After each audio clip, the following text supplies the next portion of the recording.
At 62, Marcus Whitfield had $1,147 in a checking account, a 2009 Silverado with 214,000 miles on the odometer, and a plastic bin containing 4 framed photographs, 2 winter coats, a coffee maker, and his toolbox. His ex-wife kept the house. The court had been clear about that. What the court hadn't discussed, what Marcus himself had forgotten until the envelope arrived from a probate attorney in Harlan Springs, was the diner. The one her father built in 1952. The one that sat empty on Route 9 for the last 11 years. The one that, by the terms of a trust, neither Marcus nor his ex-wife had ever heard mentioned aloud, now belonged to him.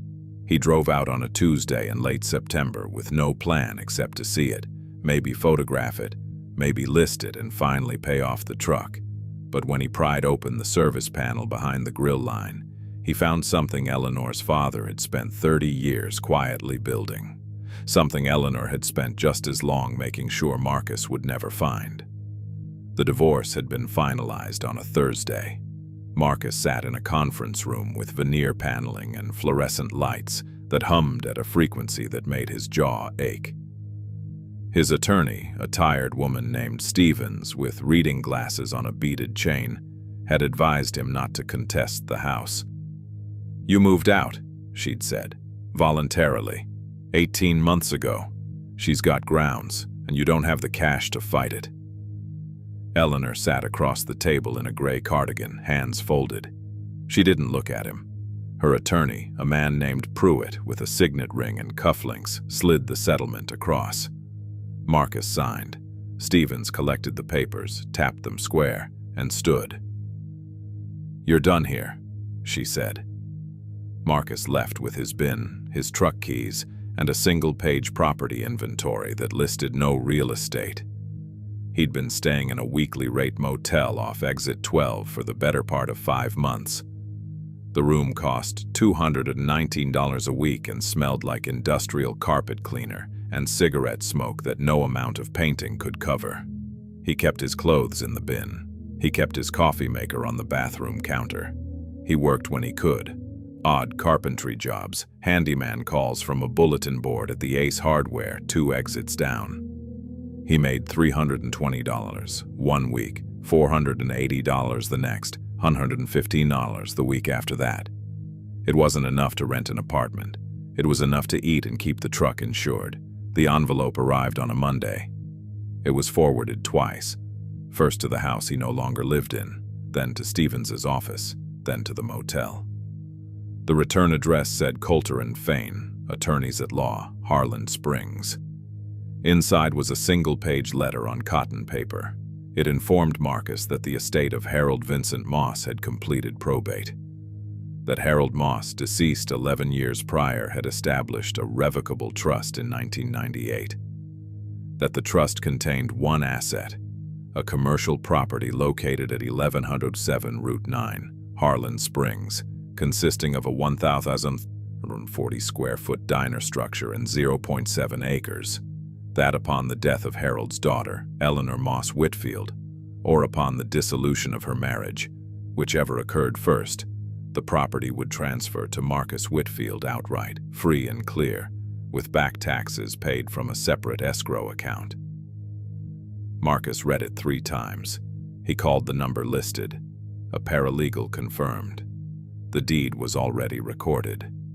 The keys were waiting at the Coulter and Fain office, open Tuesday through Friday, 9 to 4.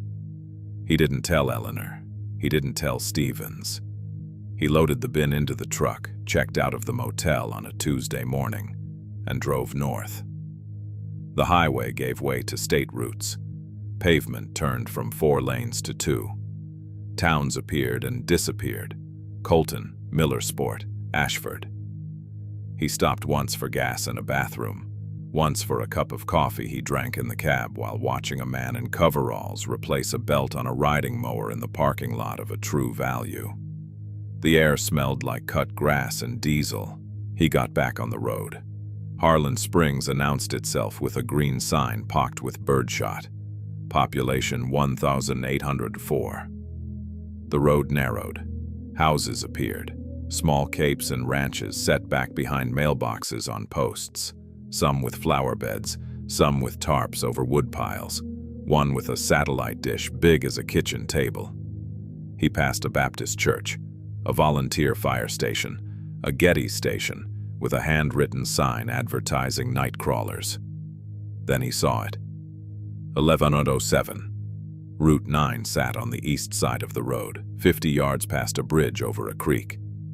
It was a single-story building with white clapboard siding, a flat roof with a narrow parapet, and a neon sign mounted vertically near the door that read, "Diner" in red script, unlit. The parking lot was gravel, weeds growing through in soft green tufts. The windows were intact, but filthy. The door was aluminum with a push bar, painted red once, now faded to pink. Marcus pulled into the lot and shut off the engine. He sat. A crow called from somewhere behind the building. The sun was high and the shadows were short. He got out. The air was still. He walked to the door. There was a realtor's lockbox hanging from the handle, but it was old. The plastic casing cracked. He pulled the keys from his jacket pocket, 3 keys on a ring with a paper tag that said Moss in blue ballpoint. He tried the first key. It didn't fit. The second key slid in and turned. The lock clicked. He pulled the door open. Inside it was dark and cool. He stepped in and let his eyes adjust. The floor was checkerboard linoleum, black and white, scuffed but intact. There was a counter running the length of the room on the left, 12 stools with red vinyl seats, the vinyl split and leaking foam. Booths lined the right wall, 6 of them, red vinyl benches, Formica tabletops. The walls were white with a stripe of red tile wainscoting. Behind the counter was a kitchen line, a flat-top grill, a 6-burner gas range, a stainless prep table, a 3-bay sink. Everything was covered in dust. He walked the length of the counter. The register was gone. The coffee makers were gone, but the grill was still there, a Vulcan, heavy as a truck engine. The hood above it was stainless, darkened with years of grease. He ran his hand along the counter. His palm came away gray. There was a door at the back of the kitchen. He opened it. A storage room, maybe 10 by 10, metal shelving along 2 walls, empty except for a stack of folded aprons and a broom with half its bristles missing.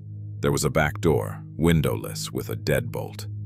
He tried the third key. It opened onto a rear lot, mostly dirt, bordered by a line of pin oaks. He came back inside and stood in the center of the dining room. It was quiet. No hum of a cooler, no traffic. Just the building settling and the faint creak of the door swinging slightly on its hydraulic closer. He'd been here once before, 23 years ago. He and Eleanor had driven up to visit her father for Thanksgiving. Harold had still been running the place then. Open 6 days a week, 6 a.m. to 2 p.m. Marcus remembered eggs over easy, hash browns with onions, toast with butter that came in individual foil cups. Harold had been a compact man with thick forearms and no small talk. He'd shaken Marcus's hand once, firmly, and gone back to the grill. Marcus hadn't thought about this place in years. He went back to the truck and brought in the bin. He set it on one of the booth benches. He found the coffee maker, carried it to the kitchen, and rinsed it in the sink.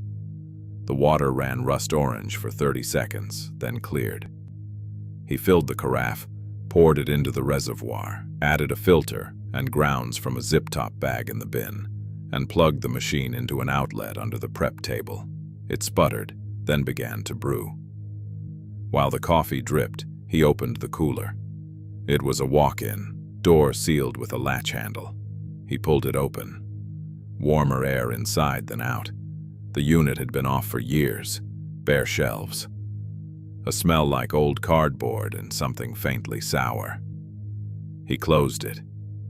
He poured himself a cup of coffee into a metal travel mug he'd washed in the sink. He didn't have milk or sugar. He drank it black, leaning against the counter, looking out through the front windows at the road. A truck went by, then nothing. He spent the next hour exploring. He opened every drawer, every cabinet. Most were empty. He found a stack of laminated menus in a drawer below the register station, the prices marked in marker. Eggs $1.50, coffee $0.75, meatloaf plate $5.25. He found a pair of oven mitts still stiff. He found a mousetrap, empty, under the hand wash sink. The bathrooms were at the far end of the dining room, side by side, single occupancy, labeled with wooden plaques that said guys and gals. He checked them both. Rust stains in the toilets, sinks dry, mirrors spotted, functional. It was when he came back into the kitchen that he noticed it. The service panel. It was behind the grill line, low on the wall, about 18 inches square, metal with a brushed finish, and 4 Phillips head screws at the corners. Standard access panel for plumbing or gas lines, except the screws were clean. No paint on the heads, no rust. And the panel sat just slightly proud of the wall, a gap of maybe a 1/16 of an inch at the bottom edge. Marcus crouched. He touched the edge of the panel with one finger. It moved just slightly, not latched, not sealed. He stood, went to the truck, and came back with his toolbox. He set it on the floor, opened it, and pulled out a Phillips screwdriver, number 2. He knelt and removed the screws one at a time, setting them on the floor beside him. The panel lifted away easily. Behind it was not plumbing.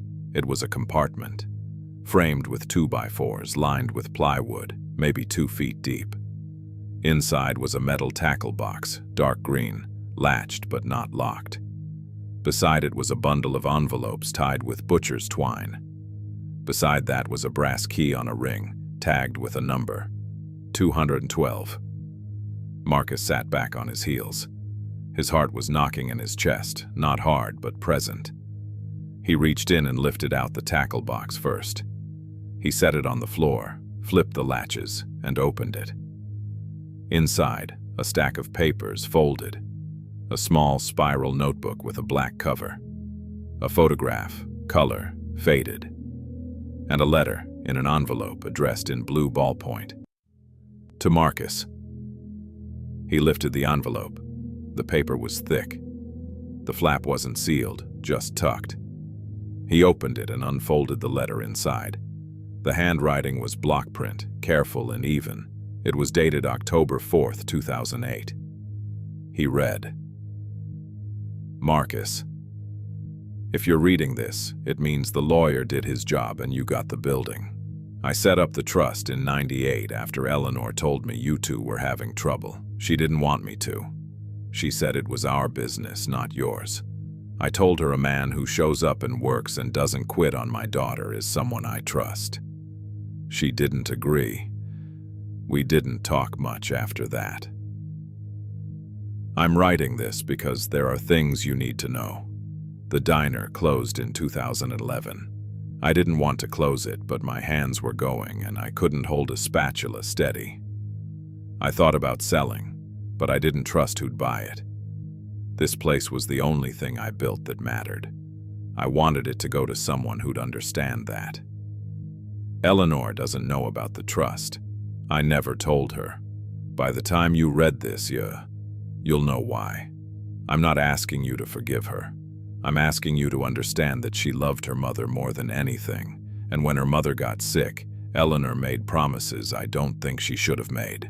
That's all I'll say about that. There's more here than you've found so far. Keep looking, you'll know it when you see it.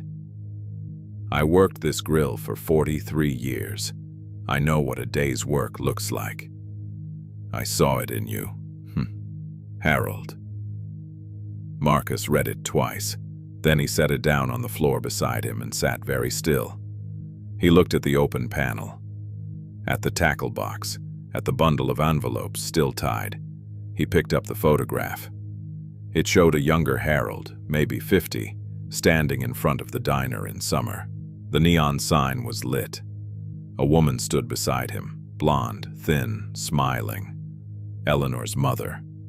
Marcus had seen pictures of her before. She'd died in 2003. Eleanor had taken it hard, harder than Marcus had understood at the time. He set the photo down. He picked up the notebook. He opened it. Inside were columns of dates and dollar amounts written in the same block print. Expenses, supplies, payroll.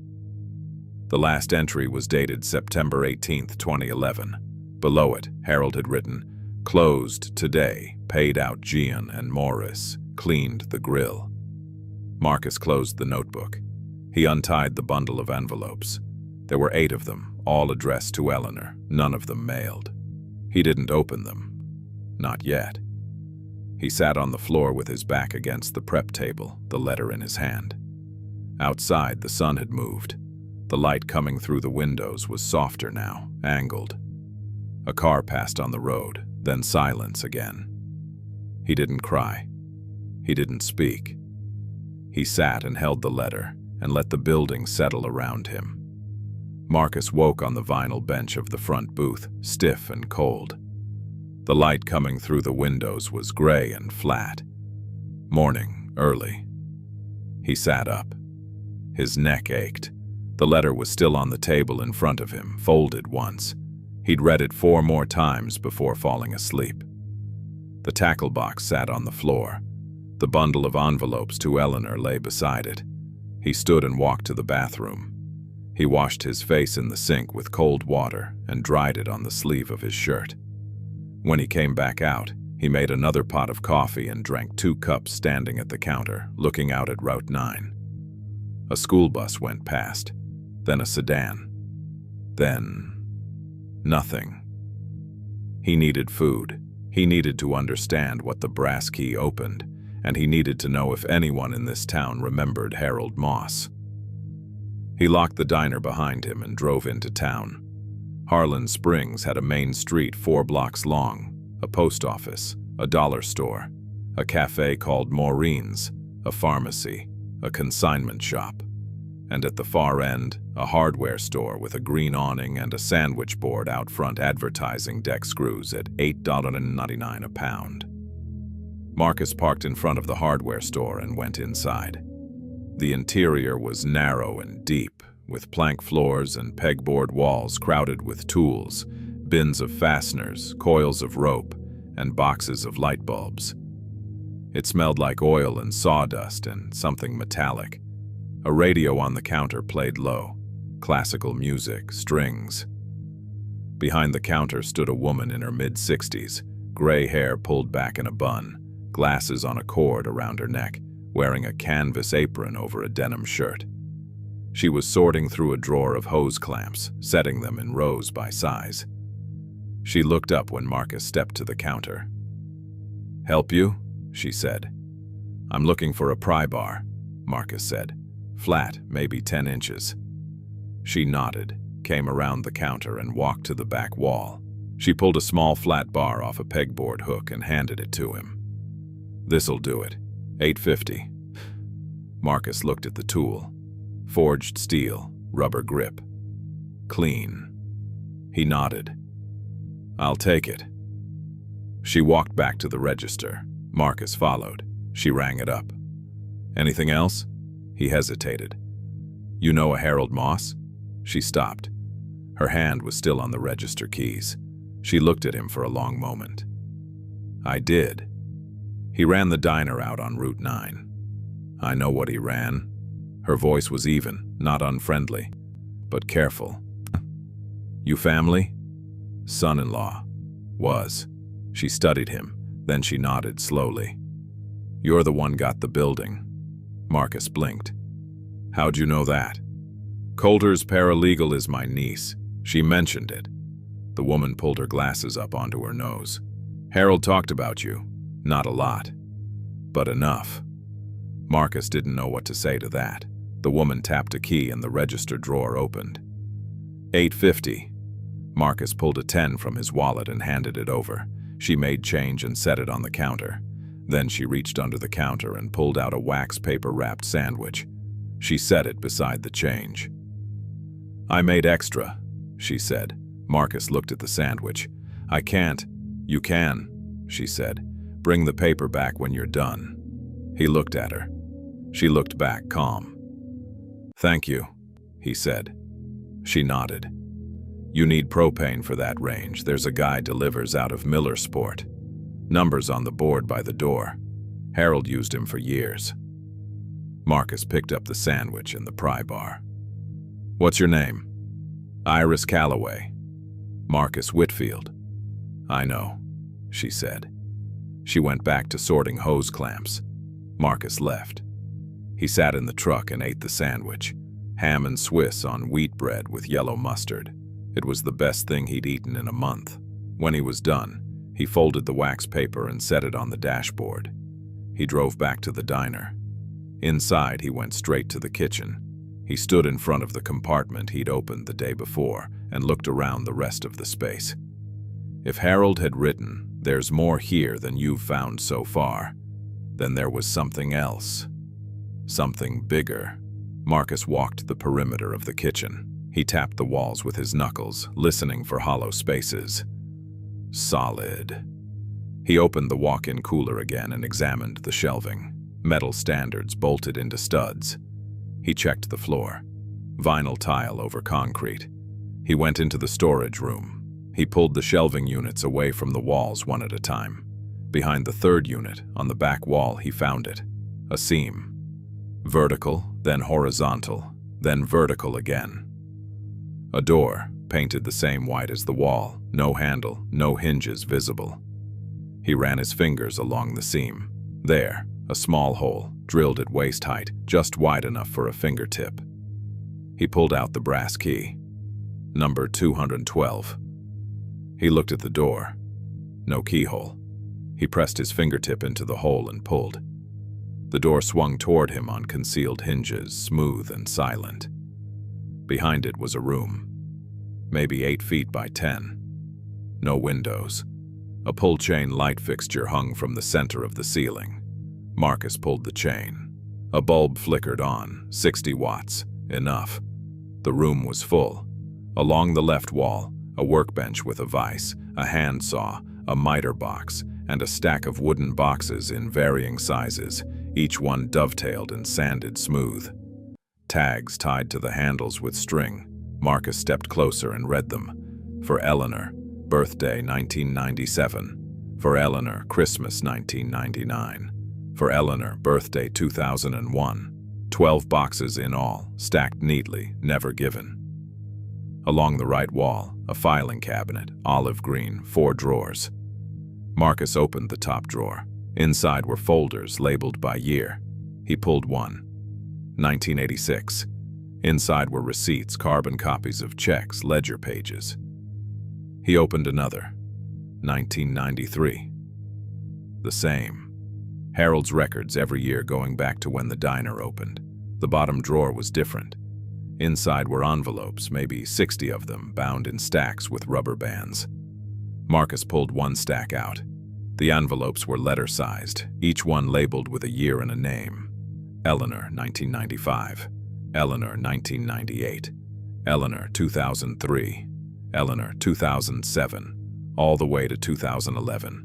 Marcus set the stack on the workbench. He pulled another stack from the drawer. These envelopes were labeled differently. Marcus, 2005. Marcus, 2007. Marcus, 2010. 8 envelopes spanning 6 years. He stood very still. The light swayed slightly on its cord. He opened the envelope marked Marcus, 2010. Inside was a letter, 2 pages, handwritten. He unfolded it and read, Marcus, it's late and I can't sleep, so I'm writing this even though I don't know if you'll ever see it. Eleanor came by today. She didn't stay long. We fought about the diner again. She wants me to sell it. Says I'm too old to keep working. Says the building's a liability. Says she doesn't want to deal with it when I'm gone. I told her I'm leaving it to you. That didn't go over well. She said I'm choosing you over her. I told her that's not what this is. I'm choosing the work over the money. I told her you're the only person I know who'd keep this place what it's supposed to be. She left angry. I don't know how to fix that. I don't know if I can. What I do know is this. I've watched you with her for 15 years now. I've seen you stay when most men would have walked. I've seen you bite your tongue and fix her car, and sit through her mother's illness without complaint. You're a decent man. The world doesn't make many of those. If you're reading this, it means the marriage didn't make it. I'm sorry for that. But I'm not sorry you got this place.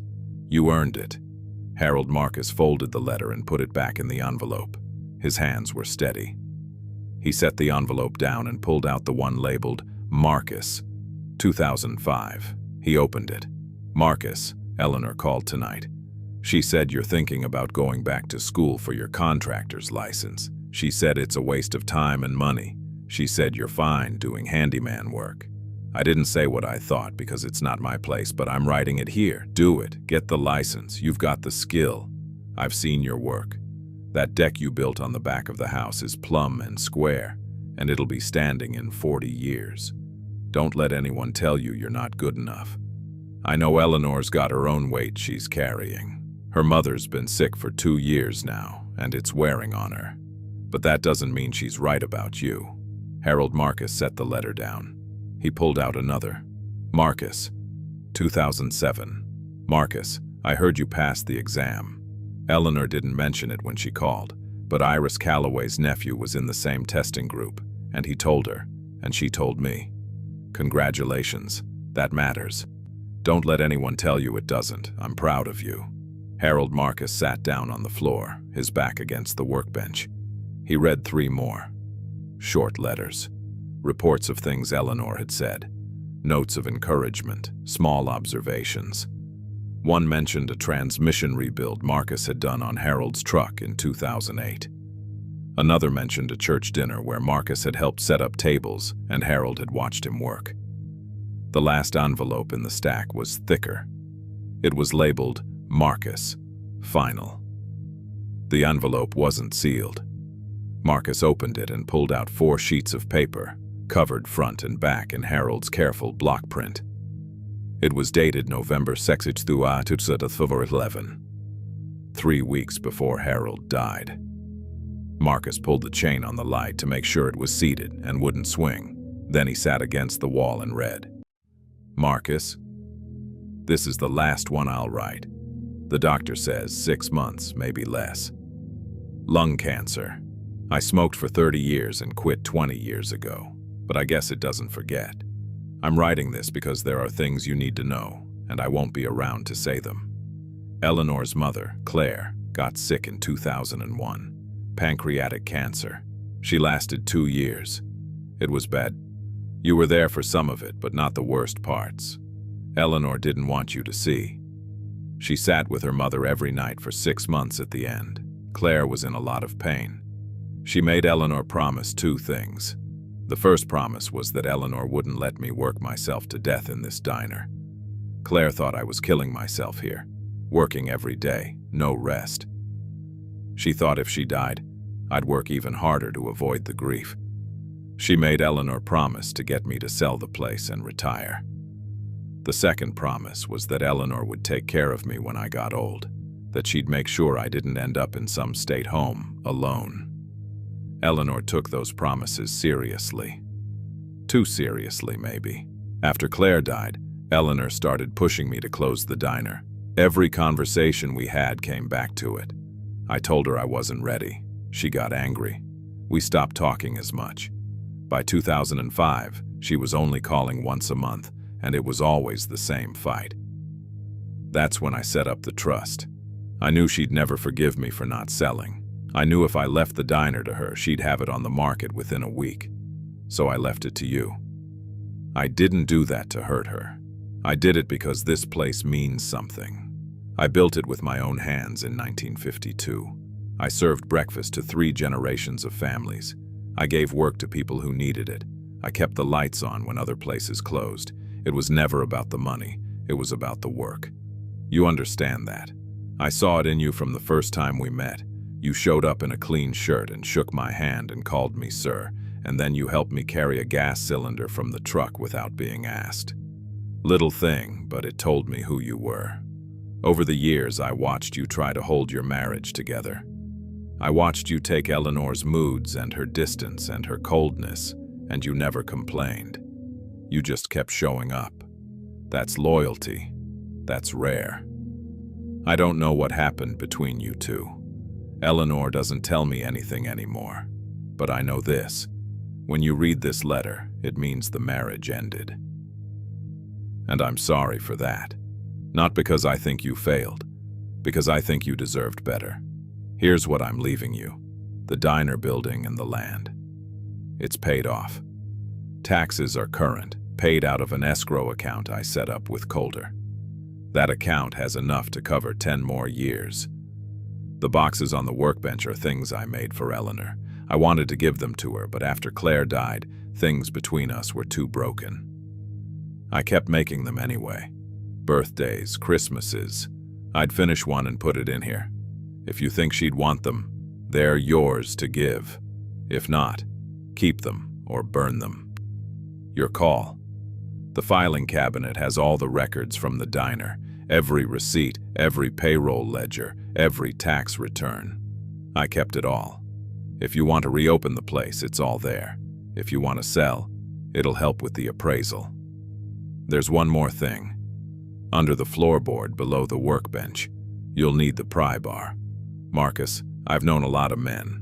Most of them talk more than they work. You're not one of those. You do the work, and you do it right, and you don't ask for credit. That's the kind of man I wanted for my daughter. It didn't work out the way I hoped, but I'm still glad she married you, because it meant I got to know you. This place is yours. What you do with it is up to you. But if you decide to fire up that grill again, I hope you'll make the hash browns the way I did, shredded, not cubed, with onions, cooked in butter until the edges get crispy. People around here remember that. I loved you like a son. Every single day, Harold Marcus sat with the letter in his lap for a long time. He didn't move. He heard a truck pass on the road outside, the sound muffled by the walls. He heard the building creak. He heard his own breathing. Then he folded the letter carefully and set it on the floor beside him. He stood. He looked down at the workbench. There was a rug under it, canvas flecked with sawdust. He pulled it aside. Underneath were floorboards, tongue and groove pine. One of them had 2 small holes drilled near the end, finger-sized. Marcus went out to the kitchen and got the pry bar Iris had sold him. He came back, knelt, and worked the flat end into the gap beside the board. He pried it up. It lifted easily, no nails. Underneath was a metal box, fireproof, the size of a small suitcase. He lifted it out and set it on the floor. It wasn't locked. He opened it. Inside, bundles of cash banded and counted. $50 stacks. He counted the bundles. 40 of them. $20,000. Beneath the cash was a manila envelope, legal-sized. He opened it. Inside were savings bonds, dozens of them, each one made out to Marcus Whitfield. He added the values in his head. $31,000. Beneath the bonds was a deed. He unfolded it. Property, Lot 14, Harlan Springs, County Road, 4. 2.3 acres, wooded, with road access. Transferred to Marcus Whitfield. Recorded December 2010. Marcus sat back. He looked at the box, at the money, at the bonds, at the deed. Harold had left him everything. He closed the box. He sat on the floor and put his face in his hands, not crying, just still. He stayed there until the light from the pull chain started to feel warm. Then he stood, turned off the light, and carried the box out into the kitchen. He set it on the prep table. He walked to the front window and looked out at the road. A car went past, then another. He was still standing there when he heard the gravel crunch in the parking lot. If you've made it this far into Marcus's story, hit subscribe, because what happens next is the part I've been waiting to tell you. Marcus turned. Through the window, he saw a black Audi sedan pull up beside his truck. The driver's door opened and a man stepped out. 50s, gray suit, white shirt open at the collar, polished shoes. He looked at the building, looked at Marcus's truck, then walked to the front door. Marcus unlocked it and pulled it open. The man smiled. Professional. Even. Marcus Whitfield? That's right. My name is Colin Pruitt. I represent Eleanor Whitfield. He reached into his jacket and pulled out a business card, held it out. Marcus took it. Pruitt and Hale, family law, Miller's Sport. Marcus recognized the name. Pruitt had been Eleanor's divorce attorney. "What do you want?" Marcus said. "May I come in?" Marcus stepped aside. Pruitt entered, looked around, at the counter, the stools, the booths. "I haven't been in here in years," he said. "Used to come here as a kid. Best hash browns I ever had." Marcus said nothing. Pruitt turned to face him. "Eleanor asked me to reach out. She's aware that you've taken possession of the property. She's also aware that the trust was established without her knowledge and that her father chose to exclude her from the inheritance. She's hurt, as I'm sure you can imagine, but she's willing to be reasonable." "Reasonable," Marcus said. "She'd like to buy the property from you. Fair market value. I've had it appraised. The building and land are worth $68,000. She's prepared to offer you $75,000. Marcus looked at him. "No." Pruitt's smile didn't change. "I understand this is sudden. You don't have to answer today. Think it over. Talk to an attorney if you'd like." "I don't need to think it over." Pruitt nodded slowly. "Marcus, I'm going to be straight with you. Eleanor believes the trust was established under undue influence. Her father was elderly, he was ill. And there are legal mechanisms to challenge a transfer like this, especially when a close family member has been excluded. Harold knew exactly what he was doing." "That may be," Pruitt said, "but litigation is expensive and time-consuming, and even if you win, you'll spend a year in court and a significant portion of whatever this place is worth on legal fees. Eleanor doesn't want that, neither do I. So I'm here to offer you a clean exit. $75,000 cash, closes in 30 days. You walk away free and clear." Marcus looked past him, out the window. A pickup truck went by on Route 9, hauling a trailer with a riding mower strapped down. "Tell Eleanor no," Marcus said. Pruitt's smile faded, just slightly. "You're making this harder than it needs to be." "I didn't make anything hard," Marcus said. "Harold left this place to me. It's mine." Pruitt reached into his jacket again and pulled out a folded document. He set it on the counter. "That's a copy of a petition to reopen the estate. Eleanor's prepared to file it if necessary. I'm hoping we don't get there." He turned and walked to the door. He paused with his hand on the bar. "You've got my card. Offer stands for 2 weeks. After that, we move forward with the challenge." He pushed the door open and left. The Audi started, reversed, and pulled back onto the road.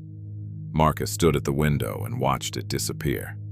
Then he picked up the petition and read it. It was 8 pages. Legal language, dense and cold. Petition to set aside transfer. Allegations of diminished capacity, undue influence, breach of fiduciary duty. A request for a hearing. A proposed schedule. Marcus set it down. He looked around the diner, at the counter, the grill, the booths.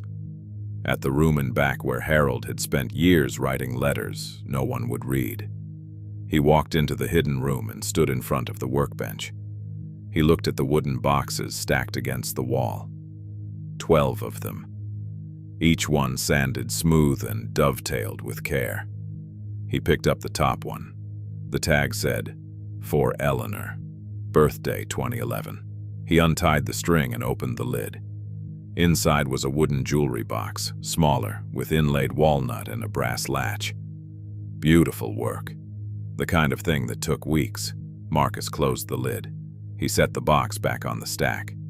Then he walked out into the kitchen, poured himself another cup of coffee, and sat in the booth by the window, with Harold's final letter on the table in front of him. Outside, the sun was starting to drop. The light was golden now, slanting across the road. Marcus sat and drank his coffee, and watched the light change. Marcus woke to knocking, hard, insistent. He sat up in the booth, disoriented. The light outside was pale, early. The knocking came again. He stood and walked to the door. A woman stood outside, mid-30s, jeans, work boots, a canvas jacket, dark hair pulled back in a ponytail. She held a clipboard. Marcus unlocked the door and opened it. "Marcus Whitfield?" she said. "Yeah." She handed him an envelope, brown, legal-sized. "You've been served." She turned and walked back to a silver Honda in the lot, got in, and drove off. Marcus stood in the doorway, the envelope in his hand. He opened it. Inside was a summons. Circuit Court, Harland County. Petition to set aside transfer of real property. Petitioner, Eleanor Moss Whitfield. Respondent, Marcus Whitfield. Hearing date, October 22nd, 10 a.m. 2 weeks. He read it twice. Then he went inside and made coffee. He sat at the counter and spread the summons out in front of him. The petition listed 3 claims: undue influence, lack of testamentary capacity, fraud. It requested that the transfer be voided and the property returned to Harold's estate, with Eleanor as sole heir. Marcus had $1,847 in his checking account. He had a truck with 200,000 miles on it, and he had $75,000 in cash and bonds hidden in a fireproof box in a back room. He could take it. He could walk. He could let Eleanor have the building and disappear. He sat there for 20 minutes, staring at the summons, the coffee going cold in his cup. Then he heard gravel crunch outside. He looked up. Iris Calloway's truck, a white Ford Ranger, pulled into the lot. She got out, carrying a paper bag, and walked to the door. Marcus let her in. "Saw the process server leave," Iris said. She set the bag on the counter. "Figured you could use breakfast." Marcus looked at the bag. "You didn't have to. I know." She pulled out a foil-wrapped bundle and a thermos. "Egg sandwich. Coffee's in the thermos. You look like you didn't sleep." "I didn't." She nodded at the summons. "Eleanor?" "Yeah." Iris pulled out a stool and sat. "What are you going to do?" "I don't know." She looked at him for a long moment. "Harold told me once that the hardest part of running this place wasn't the work. It was deciding every day that the work mattered, that feeding people mattered. Most days he believed it, some days he didn't. But he kept showing up." Marcus unwrapped the sandwich. Fried egg, cheese, bacon on a hard roll. He took a bite. "He left you this place because he knew you'd show up," Iris said. "Question is whether you believe it matters." Marcus chewed, swallowed. "Eleanor thinks he was senile, that I manipulated him. Eleanor's angry. She's got a right to be. But that doesn't make her correct." Iris poured coffee from the thermos into his mug. "You need a lawyer. I know one. Ruth Macklin. Practices out of her house. She's sharp. Doesn't take nonsense. I can't afford—" "Call her anyway." Iris pulled a slip of paper from her jacket pocket and set it on the counter. A phone number, written in pencil. "Tell her I sent you." Marcus looked at the number. Iris stood. "I have to open the store. But if you need anything, you know where I am." She walked to the door. Marcus stood. "Iris." She turned. "Thank you," he said. She nodded. Then she left. Marcus finished the sandwich. He drank the coffee. Then he pulled out his phone and dialed the number. A woman answered on the 3rd ring. "Macklin." "Ms. Macklin, my name is Marcus Whitfield. Iris Calloway gave me your number. Go on." "I've been served with a petition, undue influence, lack of capacity. Hearings in 2 weeks." There was a pause.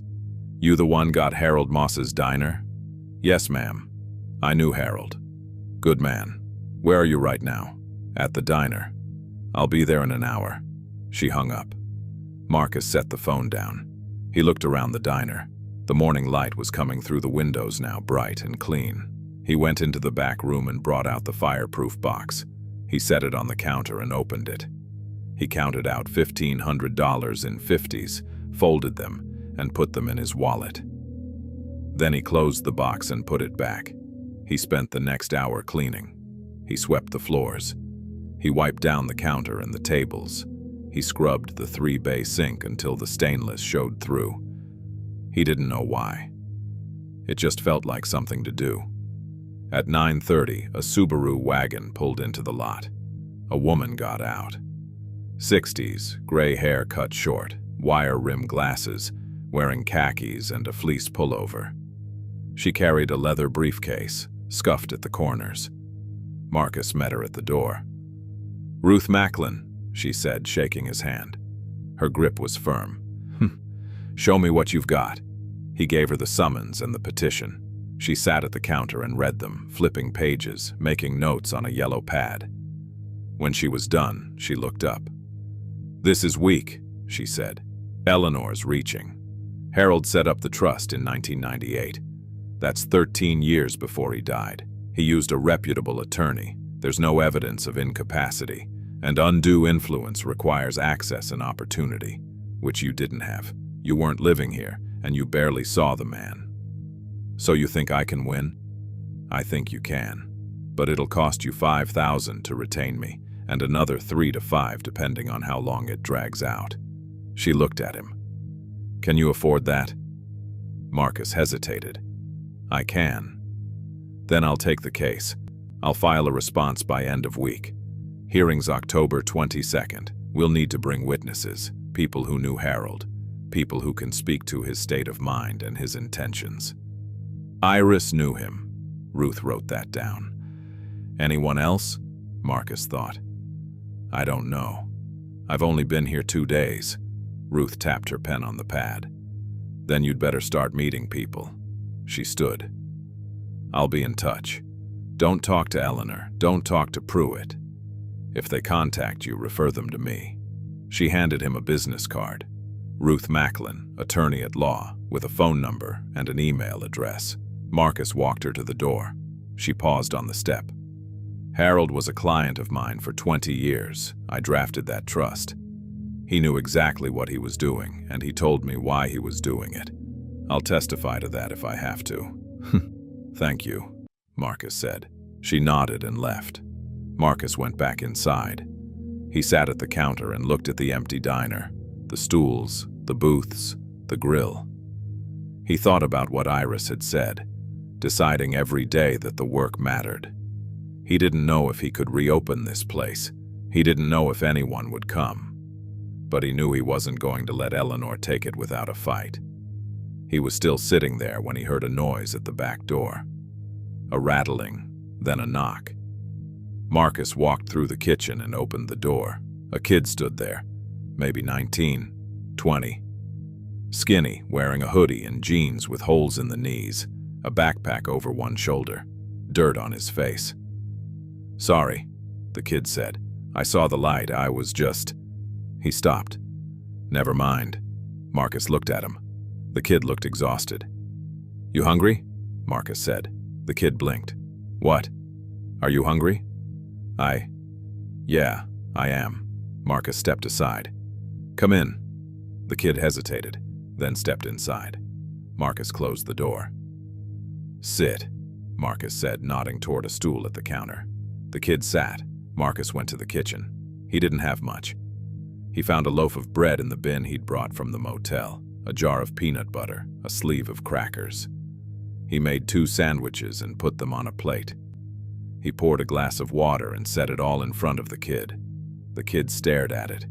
"You serious?" "Eat," Marcus said. The kid ate, fast, not looking up. Marcus poured himself another cup of coffee and leaned against the counter. When the kid was done, he wiped his mouth with the back of his hand. "Thank you. What's your name?" "Danny." "Where you headed, Danny?" "I don't know. North, I guess." "Where'd you come from?" "South." Danny looked down. "Doesn't matter." Marcus nodded. He'd been there. Not the same way, maybe, but close enough. "You need a place to stay tonight?" Marcus asked. Danny looked up. "You got one?" "There's a storage room in back. It's not much, but it's dry. There's a cot in my truck I can set up." Danny stared at him. "Why would you do that?" "Because someone did it for me once." That wasn't exactly true, but it felt true enough. Danny swallowed. "Okay. Yeah, thank you." Marcus went out to the truck and pulled out the folding cot he'd been using at the motel. He brought it inside, set it up in the storage room, and gave Danny one of the coats from the bin. "Bathroom's out front," Marcus said. "Door locks from the inside. You need anything, I'll be in the front booth." Danny nodded. He looked like he wanted to say something, but didn't. Marcus left him alone. That night, Marcus lay in the booth and listened to the building settle. Somewhere in the back, Danny coughed once, then went quiet. Marcus thought about Harold, writing letters in the hidden room. About Eleanor, carrying promises she couldn't keep.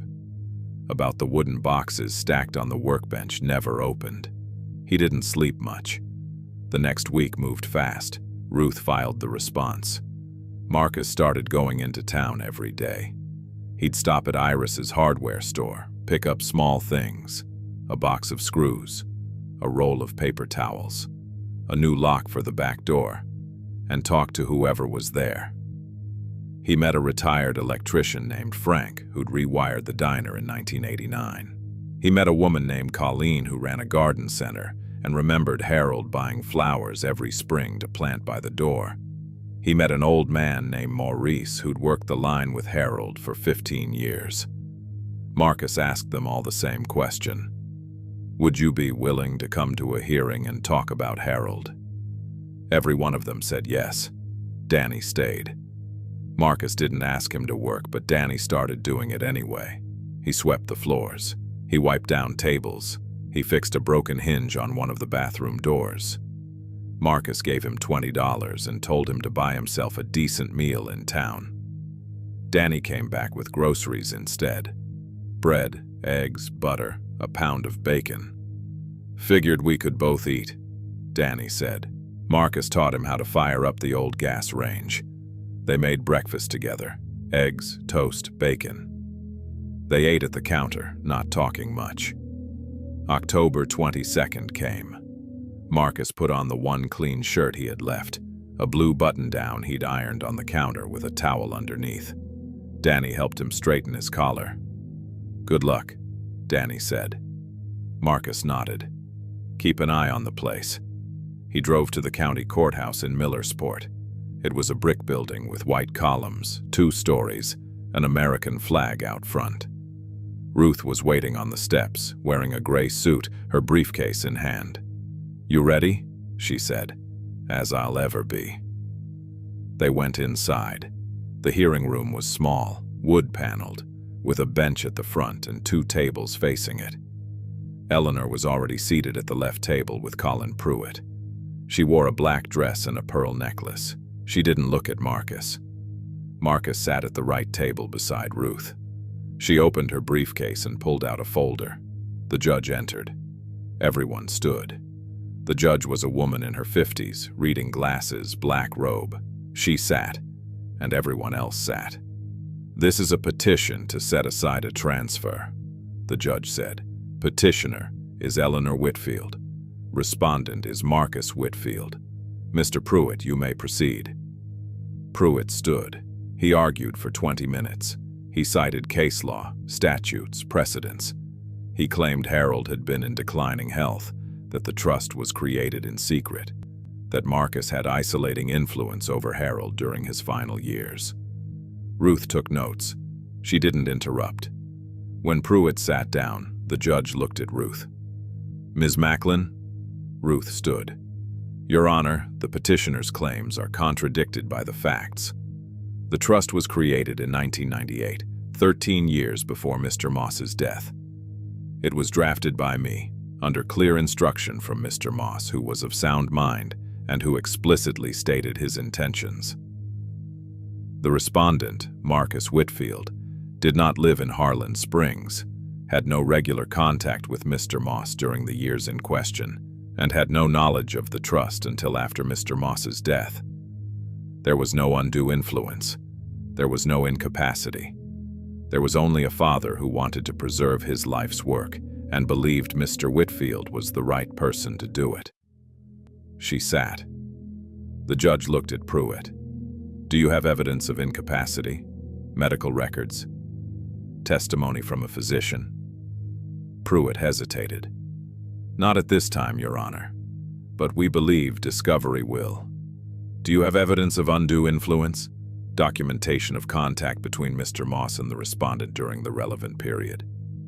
We're prepared to depose. Mr. Pruitt, I've read your petition. It's speculative.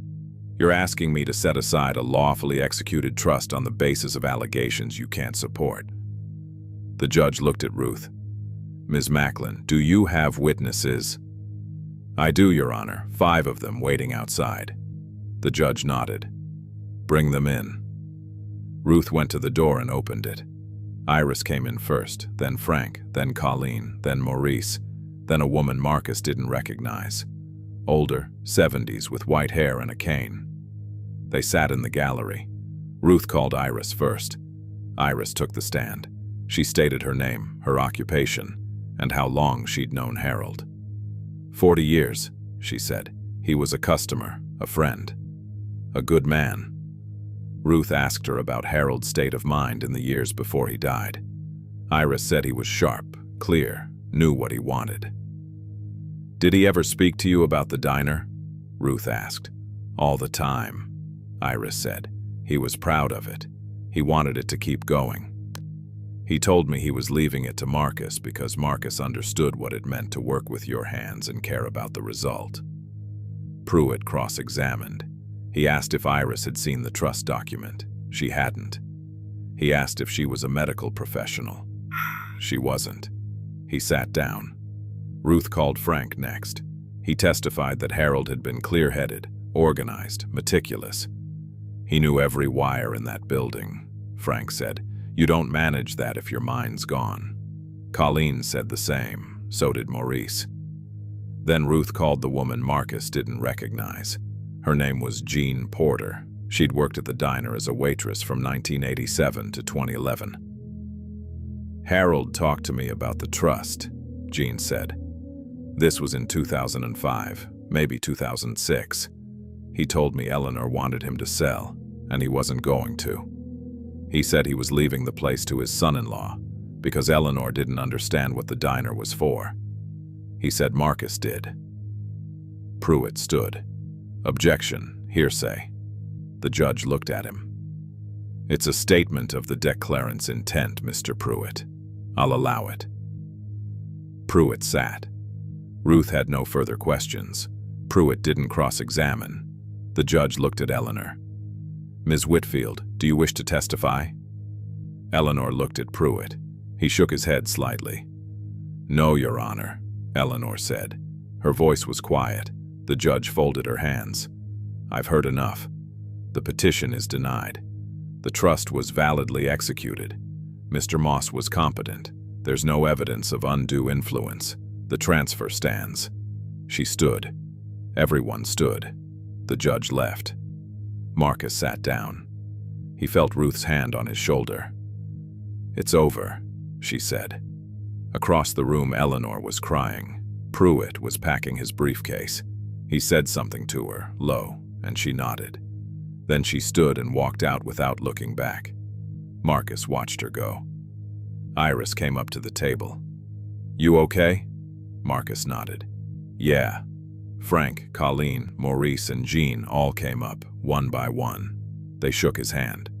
They told him they were glad. They told him Harold would have been glad too. Marcus thanked them. He didn't know what else to say. Ruth walked him out to the parking lot. You did good, she said. I didn't do anything. You did. You showed up. That's what mattered. She handed him an invoice. My bill. Pay it when you can. Marcus looked at the total. $5,200. He nodded. I will. She got in her car and drove off. Marcus stood in the lot for a minute, watching the traffic. Then he got in his truck and drove back to Harlan Springs. When he pulled into the diner lot, Danny was standing outside, sweeping the front step. How'd it go? Danny asked. We won, Marcus said. Danny grinned. Hell yeah. Marcus went inside. He sat at the counter and looked around. The diner was still empty, still dusty, still decades out of date. but it was his. He thought about what to do next. He had the money Harold left him. He had the building. He had time. He pulled out his phone and called the propane delivery number Iris had given him. A man answered. Marcus ordered a fill. The man said he'd be out the next day. Then Marcus called an equipment repair service in Millersport and scheduled someone to come look at the Vulcan range and the walk-in cooler. He spent the rest of the afternoon making a list. Supplies, repairs, permits, licenses. Danny came in and sat across from him. "You're really going to reopen this place?" Marcus looked up. "I think so." "You need help?" Marcus studied him. "You planning to stick around?" Danny shrugged. "If you'll have me." "You ever work a grill?" "No." "You willing to learn?" "Yeah." Marcus nodded. "Then yeah, I need help." Danny smiled.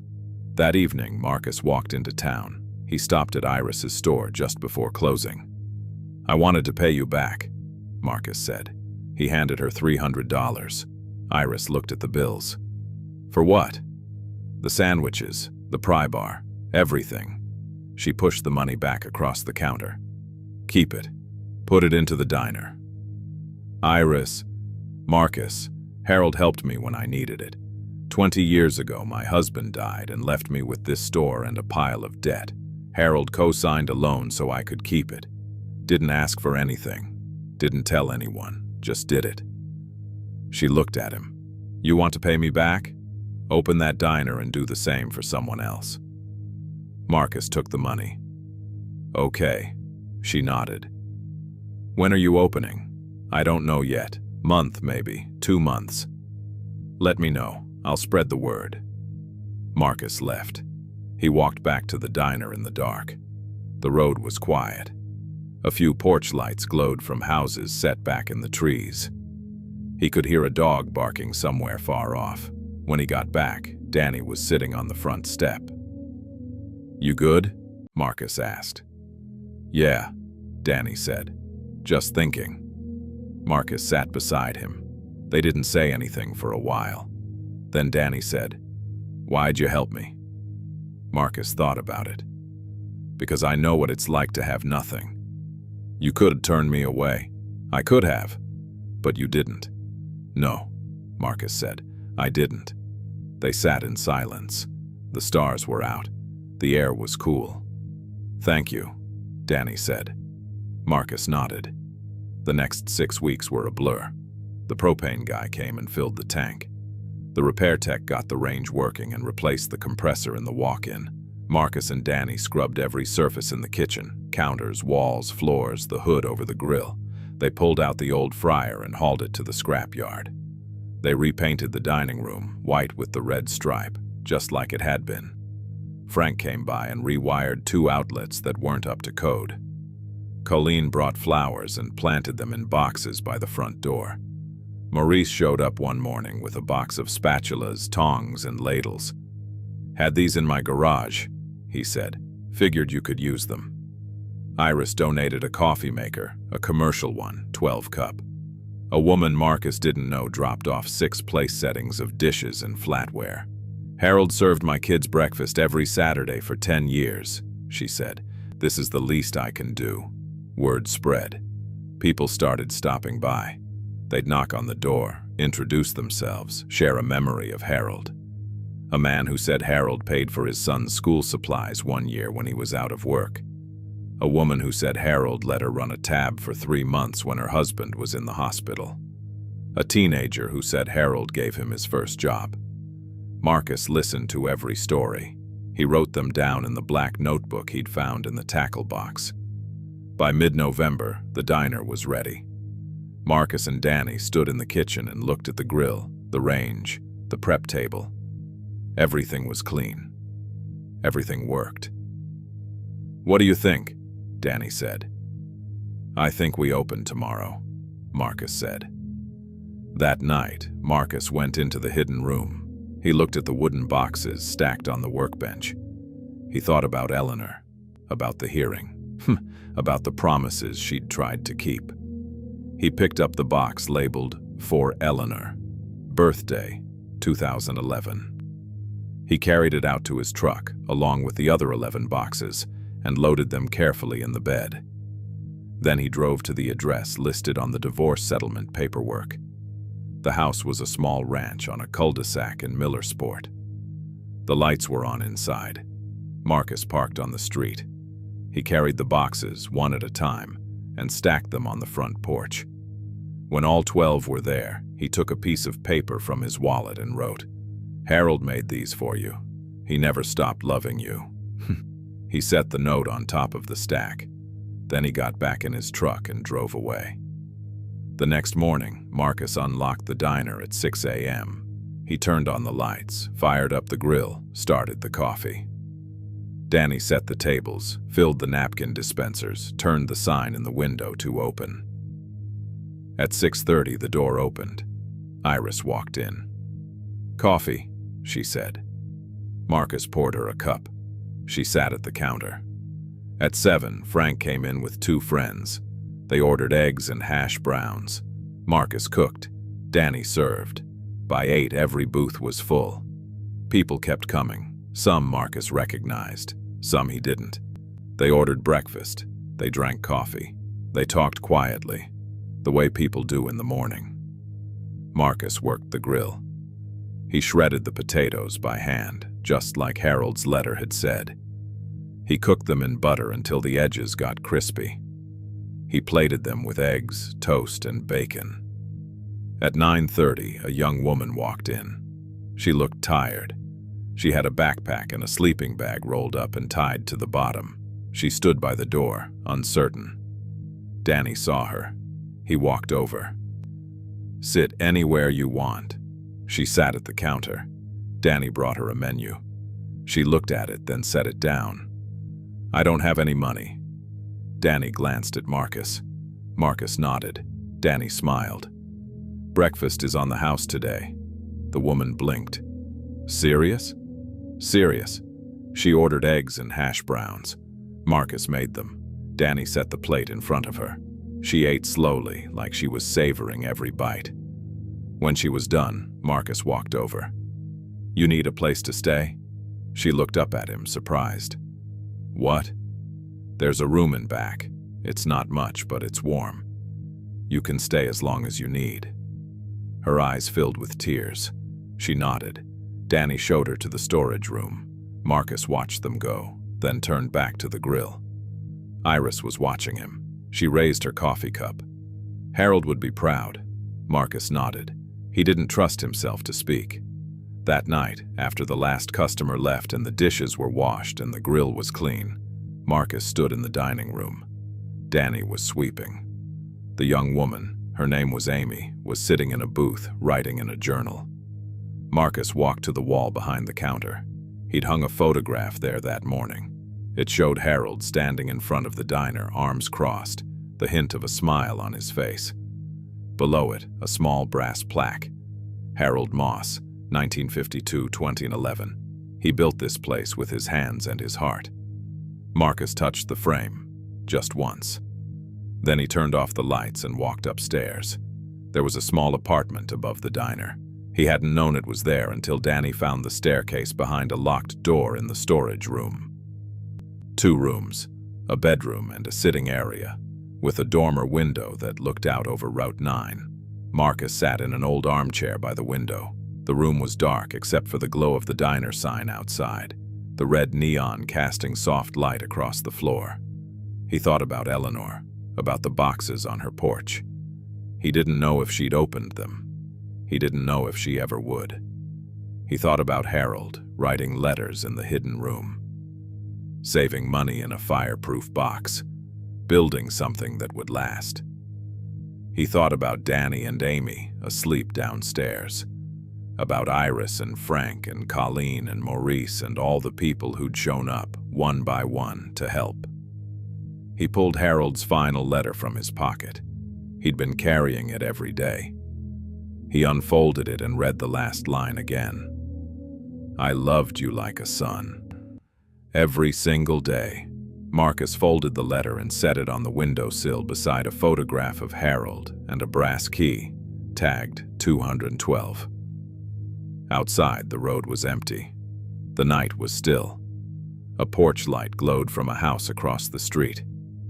Marcus leaned back in the chair. He closed his eyes. Helping somebody isn't something you do to feel good about yourself. It's just something you do. He sat there in the dark, listening to the building settle around him. Downstairs, the cooler hummed. The floor creaked. Somewhere far off, a train whistle sounded. Marcus opened his eyes. He looked out at the road, at the soft glow of the diner sign, at the light falling warm through the window onto the pavement below. He stayed there until the sky started to pale. Then he stood, turned off the sign, and went to bed. Tomorrow he'd open again at 6.